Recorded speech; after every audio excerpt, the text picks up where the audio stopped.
Emily Carter sat across from Daniel Brooks in a small cafe in downtown Columbus, Ohio, while rain traced slow lines down the windows. Evening traffic hissed outside, softened by the glass. Inside, the cafe was nearly empty, the low murmur of a radio blending with the clink of cups. The quiet felt deliberate, as if the place itself understood what was about to happen. Daniel cleared his throat and looked past Emily toward the window. He said he needed to speak first. His voice was steady, practiced, almost gentle. Emily nodded and folded her hands around her mug, waiting. He began carefully, choosing each word as though it had been rehearsed. He told her she should understand him correctly. Things happened sometimes. People changed. He said she was a wonderful woman, that everything would be fine for her. Then, without raising his voice or pausing for long, he said it plainly. He had fallen in love with another woman, and he wanted to end their relationship. The words landed all at once. Emily felt them settle somewhere deep, heavy, and unmoving. She did not interrupt. She did not ask questions. She listened, her face still, her posture composed. Daniel continued, explaining that they were different people now, that he might never have truly loved her, that meeting someone else had made that clear. He spoke as if stating facts, not delivering a sentence. He told her not to be angry, not to try to change his mind. Everything had already been decided. His tone suggested finality, not cruelty, but there was no room left for hope. When he finished, he reached into his pocket, took out a few bills, and placed them neatly on the table. It would cover the check, he said, and a taxi home. Emily nodded once, lightly, the way one does when there is nothing left to say. Her gaze remained fixed on the polished surface of the table. A lock of hair slipped forward, shadowing her eyes. Daniel stood. For a brief moment he hesitated, as if expecting tears or anger, something to justify his departure. When none came, he shifted his weight, murmured a final apology, and walked toward the door. The bell above it chimed softly as he left. Emily did not move. She stayed seated, hands resting in her lap, staring ahead. The cafe's sound slowly returned. The scrape of a chair, the hiss of the espresso machine, the distant voice of the barista. A server approached with the check, and Emily reached for the money without looking up. When she finally lifted her eyes, they were wide and glassy, fixed on nothing at all. As the rain continued to fall outside, the moment the cafe door closed behind Daniel, something inside Emily gave way. She waited a few seconds longer, as if her body needed confirmation that he was truly gone. Then her shoulders slumped, and she bent forward slightly, pressing both hands against her stomach. Tears came without sound. They slipped down her cheeks in slow, steady lines, dripping onto her fingers. Emily did not wipe them away. She sat there, breathing shallowly, holding herself as though that alone might keep her from falling apart. She was pregnant. That had been the reason for the meeting. She had planned the words in her head all day, imagining his reaction, imagining surprise, confusion, maybe even joy. She had told herself that once he knew, everything would make sense, that they would face the future together, however uncertain it might be. Now she understood how wrong she had been. Even if she stood up this instant, even if she ran into the rain and called his name, the truth would not change what he had already said. If she told him now, he might stay. He might take responsibility. He might even try to be kind. But it would not be love that kept him beside her. It would be duty, obligation, pity. The thought tightened her chest until it hurt to breathe. Emily imagined lying next to him at night, knowing he was there not because he wanted to be, but because he felt he had no choice. She imagined watching him grow distant, carrying resentment he would never fully voice. That kind of life felt heavier than loneliness, heavier than fear. She lowered her head, her hair falling forward, shielding her face from the rest of the cafe. Her hands remained on her stomach, protective, instinctive. The life inside her was still only an idea, only a fragile beginning. But it was already real to her. And with that realization came another, just as sharp. She would not beg. Emily chose silence, not out of pride, but out of clarity. She understood that pity could wound more deeply than abandonment. Being left behind was painful, but being stayed with for the wrong reasons would destroy her piece by piece. The weight of that understanding settled slowly, pressing down on her chest, her shoulders, her breath. In that quiet cafe, surrounded by strangers and ordinary sounds, Emily mourned not only the man who had just walked out of her life, but the future she had imagined with him. And when she finally lifted her head again, her face was wet with tears, but her decision had already been made. Emily left the cafe long after the rain had eased, walking without direction through the damp streets of Columbus. Her coat felt too thin, the air heavier than it should have been. With every step, her thoughts pulled her forward into a future she could no longer avoid imagining. She was close to finishing college. Just a few months remained before graduation. That fact had once filled her with quiet pride. Now it felt fragile, uncertain. She had no savings, no steady income, no clear safety net. And she was pregnant, facing it alone. Emily had always loved children. That love was not abstract or sentimental. It was the reason she had chosen her field of study, the reason she endured long hours of coursework and unpaid classroom training. She wanted to teach. She wanted to be useful in a way that mattered. But the reality of raising a child without support terrified her in a way she could not ignore. Her mind began to calculate relentlessly. Graduation was 3 months away. Finding a teaching position would take time, even under ideal circumstances. Pregnant women were not always welcomed by school districts, no matter what the law allowed. Even if she secured a job, maternity leave would come quickly, followed by reduced income, rent, utilities, food, medical appointments. Each expense lined up in her thoughts, one after another, forming a wall she did not know how to climb. She imagined herself holding a newborn while worrying about bills.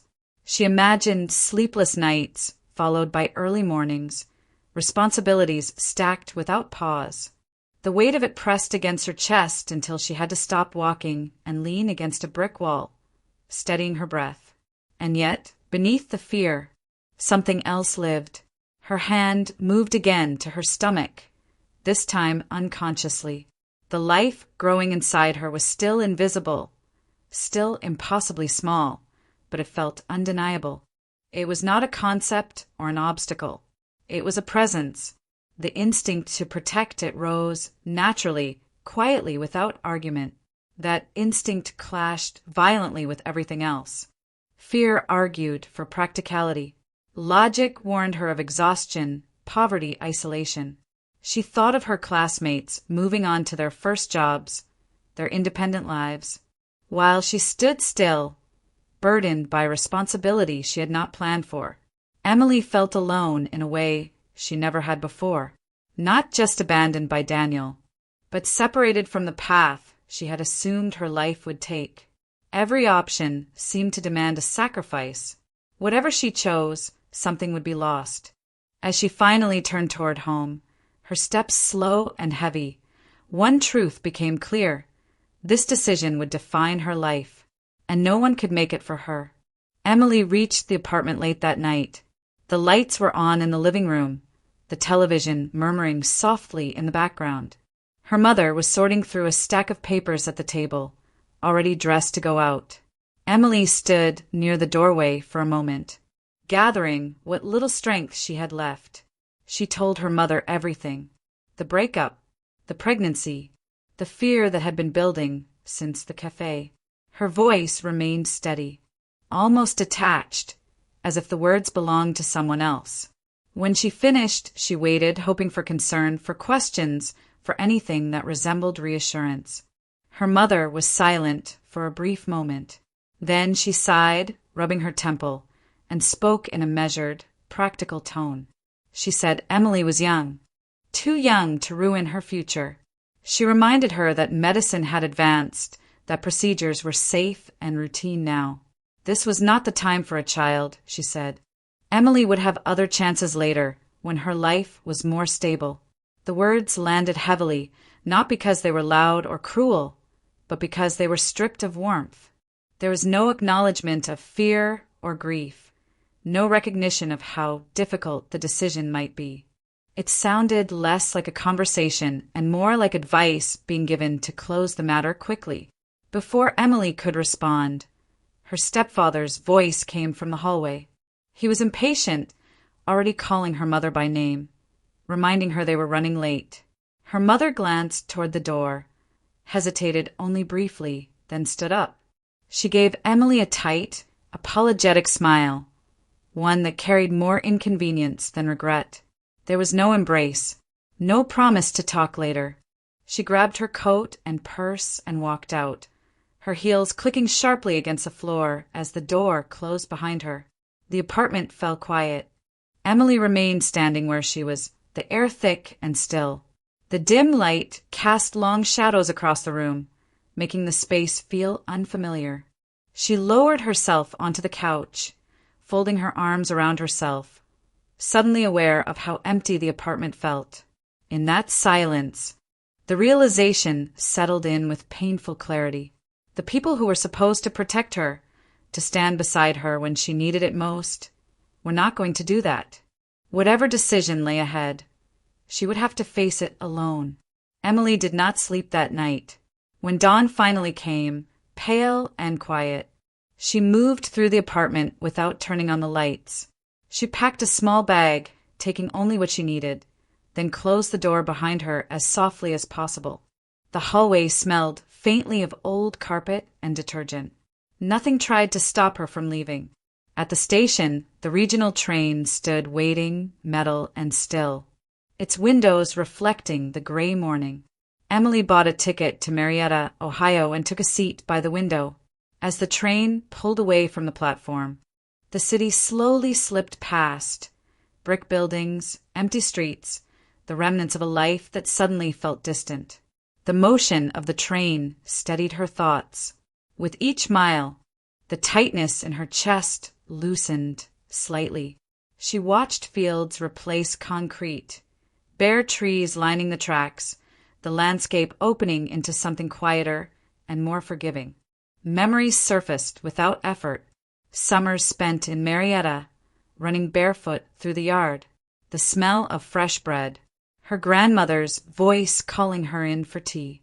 That house had always felt like shelter, a place where time slowed and nothing demanded more than she could give.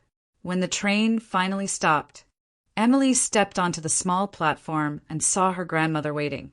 Ruth looked thinner than Emily remembered, wrapped in a familiar coat, her face lined but alert. Surprise flickered across her features, followed immediately by concern. "Emily," she said, pulling her into a firm embrace. "You should have called."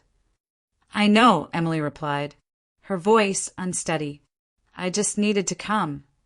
They walked home together, side by side, the town quiet around them.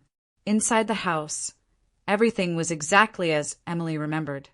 The same table, the same curtains, the same kettle already set on the stove. Ruth poured tea without asking questions, setting a cup in front of Emily as if she had always been expected. They sat across from each other in the warm kitchen. Steam rose from the cups, filling the space between them. For the first time since the cafe, Emily felt her shoulders relax. The words she had been holding back pressed forward, no longer trapped. And there, in the safety of that small kitchen, with her grandmother listening, Emily finally began to speak. Emily told her grandmother everything. She did not soften the details or rush through the painful parts. She spoke about the cafe, about Daniel's calm finality, about the pregnancy she had not revealed to anyone else. Her voice faltered only once, then steadied again. The truth came out slowly, piece by piece, as if it had been waiting for a place safe enough to exist. Ruth listened without interrupting. She did not gasp or shake her head. She did not reach for advice too quickly.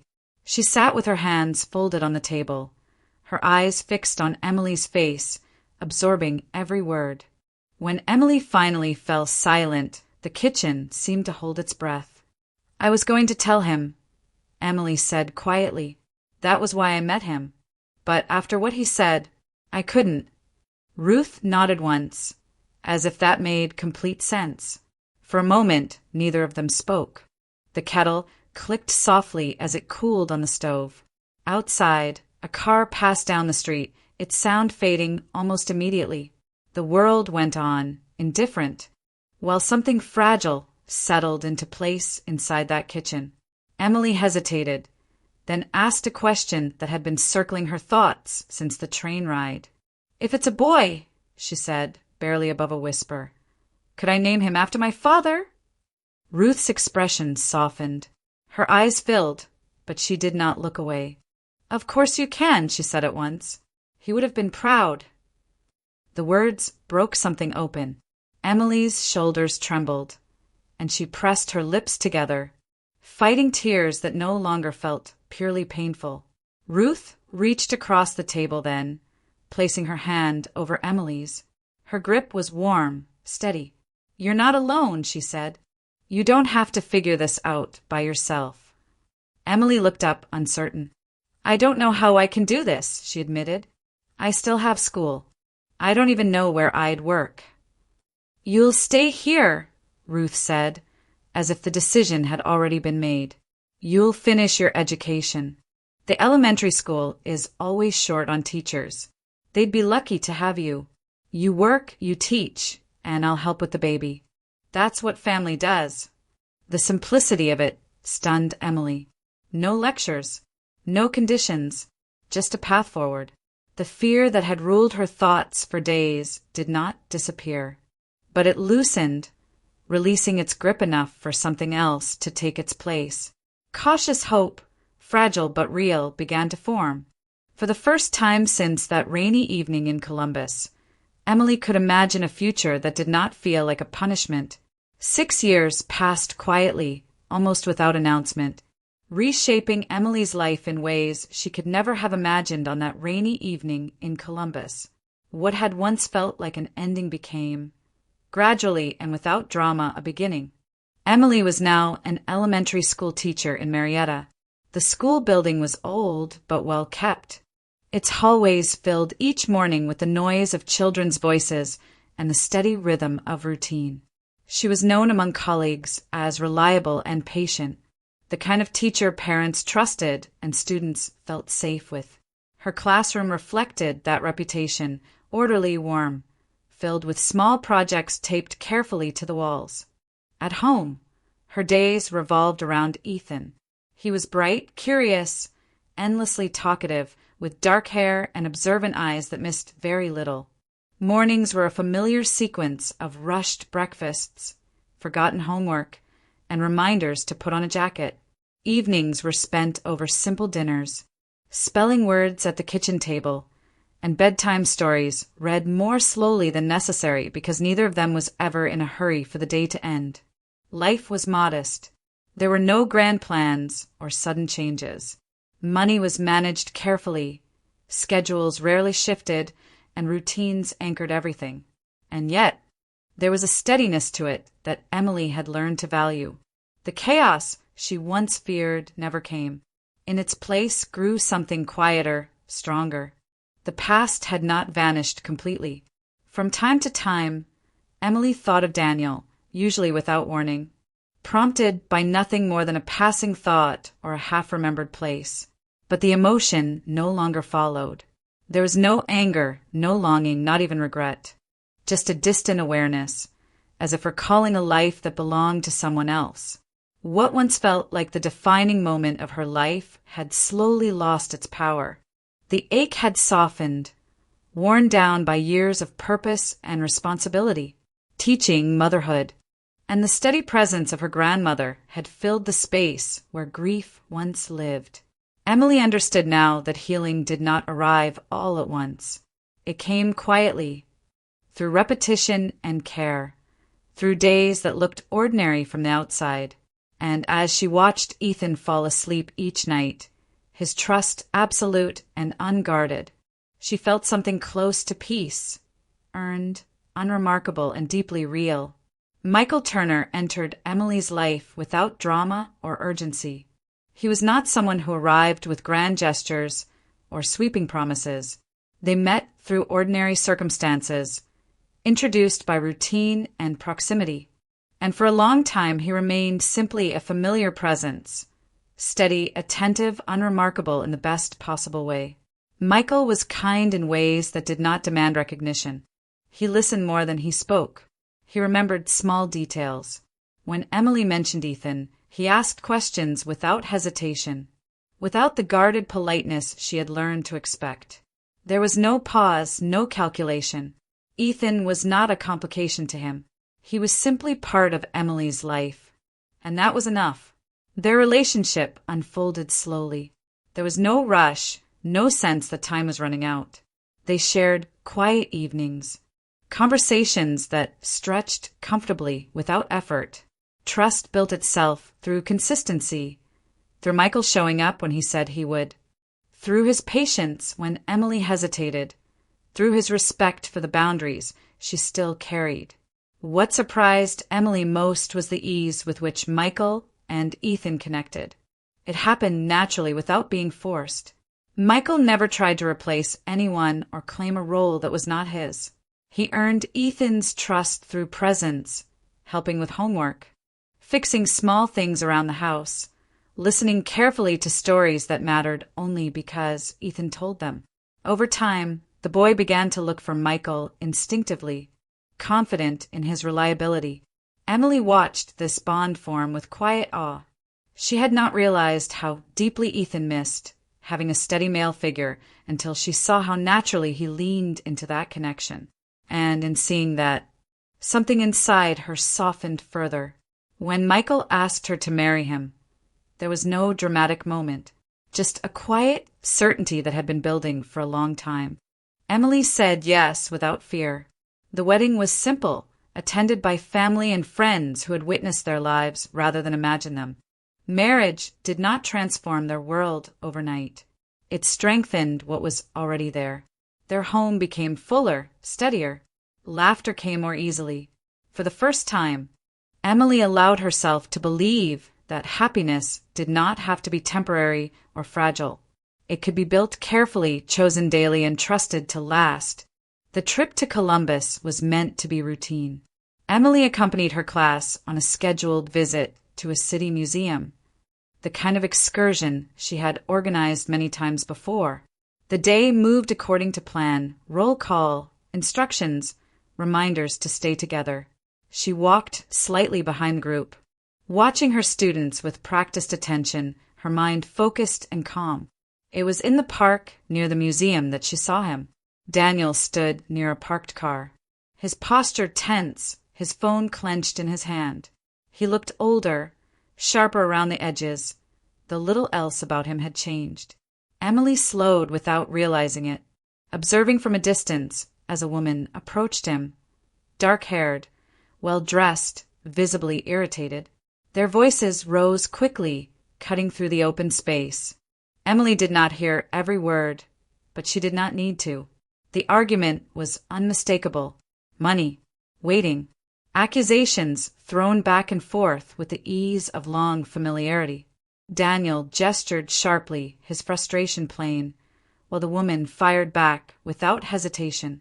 Eventually, she turned away, climbed into the car, and slammed the door. Daniel followed, still speaking, his words swallowed as the car pulled away. Emily felt a brief tightening in her chest, not of pain but recognition. Then it passed. Later that afternoon, as the group made their way toward the station, Emily noticed a small cafe along the street. At one of the tables sat Daniel again. This time he was not alone. A young woman sat beside him, her posture relaxed, her attention half on him, half on a little girl seated close by. The child swung her legs beneath the chair, absorbed in something only she could see. Emily stopped short, the sight catching her unexpectedly. For a moment, memory threatened to surface. but it did not take hold. Daniel looked up and saw her. Recognition flickered across his face, followed quickly by shock. He stood, abruptly, nearly upsetting his chair, and called out her name. His voice carried, urgent and unsteady. The woman beside him followed his gaze, her expression shifting to curiosity. Then something sharper. She said something to Daniel that made him hesitate. Emily did not respond. She did not wave or slow down. She turned back to her students instead, calling them together with calm authority. One by one, they gathered around her, unaware of what had just unfolded. As they crossed the street toward the station, Daniel stepped away from the cafe, watching them go. Emily felt none of the old pull. She guided her class forward, focused on the present, leaving the past exactly where it stood, behind her, unresolved and no longer hers to carry. The platform was crowded with ordinary movement, people checking tickets, children shifting their backpacks, the distant metallic echo of an approaching train. Emily stood with her students, gathered closely around her, counting heads one last time. The familiar routine steadied her, anchoring the moment in something real and manageable. Ethan slipped his hand into hers without looking up. His grip was warm and certain, small fingers wrapping around her own as if it were the most natural thing in the world. Emily looked down at him and felt the quiet reassurance of that simple gesture. Whatever had happened behind them no longer mattered. This was where she belonged. The train doors opened, and the group boarded in an orderly line. Emily guided the children to their seats, reminding them to stay together, her voice calm and practiced. Once everyone was settled, she took her place by the window, Ethan climbing onto the seat beside her and pressing his forehead lightly against the glass. As the train began to move, Emily glanced outside. Daniel stood on the platform a short distance away. He had stopped running. He was no longer calling her name. He simply stood there, hands at his sides, watching the train pull away from him. For a brief second, their eyes met through the window. In that moment, understanding seemed to reach him all at once. Not just that she was gone, but that she had been gone for years. That the life he might have had, the quiet evenings, the child, the stability, had slipped away long ago, not because of fate, but because of choices he had made and never questioned until now. Emily felt a familiar ache stir in her chest. It was softer than before, dulled by time. Not grief, not regret, just the recognition of something once important that had reached its end. Then the train picked up speed, and Daniel was gone from view. Ethan turned toward her, smiling as he pointed at something outside the window, already absorbed in what lay ahead. Emily squeezed his hand gently, her attention returning fully to the present, the rhythm of the train, the quiet chatter of her students, the steady forward motion. All of it blended into a sense of calm she had earned slowly, deliberately. She did not look back again. The past no longer followed her. It remained on that platform, unresolved and unfinished, where it belonged. Emily leaned back in her seat, her son beside her, her path clear. The life she had built was not loud or dramatic, but it was solid. It had been shaped by courage, by patience, by choices made in silence. As the train carried her home, Emily felt at peace. There was nothing left to regret, nothing left to explain. She was moving forward, exactly as she was meant to.